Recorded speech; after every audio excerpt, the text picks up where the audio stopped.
So Pawan Kalyan కు సభ పెట్టడానికి permission లేనటువంటి నేపథ్యంలో పవన్ కళ్యాణ్ ట్విట్టర్ లో ఒక ట్వీట్ పెట్టిండు, అట్లీస్ట్ నా జూబ్లీహిల్స్ నివాసంలో అయినా నేను ఒక ప్రెస్ మీట్ పెడతా అని చెప్పి పవన్ కళ్యాణ్ ట్విట్టర్లో ట్వీట్ పెట్టినటువంటి పరిస్థితి. కానీ కాంగ్రెస్ పార్టీ లీడర్లు మాత్రం లేదు ప్రెస్ మీట్ పెట్టడానికి కూడా మేము అనుమతించాం, ప్రెస్ మీట్ కూడా పెట్టకూడదు, అవసరం లేదని చెప్పి ఓవైపు కాంగ్రెస్ పార్టీ లీడర్లు పెద్ద ఎత్తున మాట్లాడేటటువంటి కార్యక్రమం చేస్తూ ఉన్నారు. ఎమ్మెల్సీ అద్దంకి దయాకర్ కూడా చెప్పిండు పవన్ కళ్యాణ్ ప్రెస్ మీట్ పెట్టకూడదు, పెట్టనీయమంటూ కూడా అద్దంకి దయాకర్ చెప్పినటువంటి కార్యక్రమం మనం చూసినాం.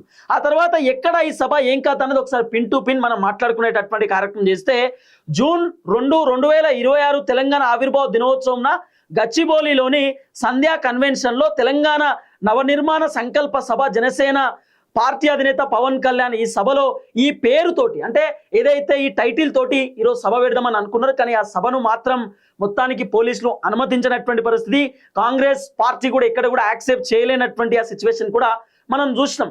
అనుమతి ఎందుకు నిరాకరించారు అంటే శాంతి భద్రతలకు విఘాతం కలిగే అవకాశం ఉందనే కారణాలతో సైబరాబాద్ పోలీసులు ఈ సభకు అనుమతి నిరాకరించారు. లేదు శాంతి భద్రతలు ఇబ్బంది అయితే ల్యాండ్ ఆర్డర్ ప్రాబ్లమ్స్ వస్తాయి, ఇలాంటి సభలు పెట్టడానికి మేము పర్మిషన్ ఇవ్వం. ఈ రోజు మళ్ళీ తెలంగాణ ఆవిర్భావ దినోత్సవం, తెలంగాణ ప్రజలు కుతకుతలాడేటటువంటి రక్తంతో ఈరోజు బలంగా ఉంటారు.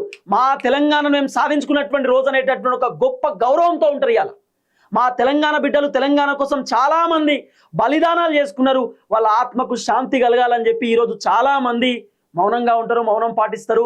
ఆ తర్వాత ఈరోజు సెలబ్రేషన్స్ కూడా చేసుకుంటారు.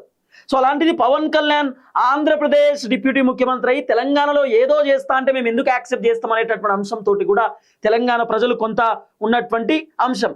హైకోర్టులో చుక్కెదురు, పోలీసుల నిర్ణయాన్ని సవాల్ చేస్తూ జనసేన పార్టీ తెలంగాణ హైకోర్టులో హౌస్ మోషన్ పిటిషన్ దాఖలు చేసింది.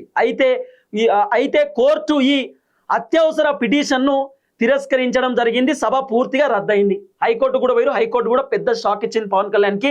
సో పవన్ కళ్యాణ్ సభ మొత్తం కూడా రద్దయిపోయినటువంటి పరిస్థితి. తెలంగాణ మంత్రుల ఫైర్, పవన్ కళ్యాణ్ తెలంగాణ పర్యటనపై అధికార కాంగ్రెస్ మంత్రులు తీవ్రంగా మండిపడుతున్నారు. క్షమాపణ చెప్పాలని చెప్పి పొన్నం ప్రభాకర్ అన్న డిమాండ్ చేస్తున్నాడు. గతంలో తెలంగాణ ఏర్పాటును వ్యతిరేకించినందుకు పవన్ కళ్యాణ్ ఈ ప్రాంత ప్రజలకు క్షమాపణ చెప్పాలని మంత్రి పొన్నం ప్రభాకర్ డిమాండ్ చేస్తున్నాడు.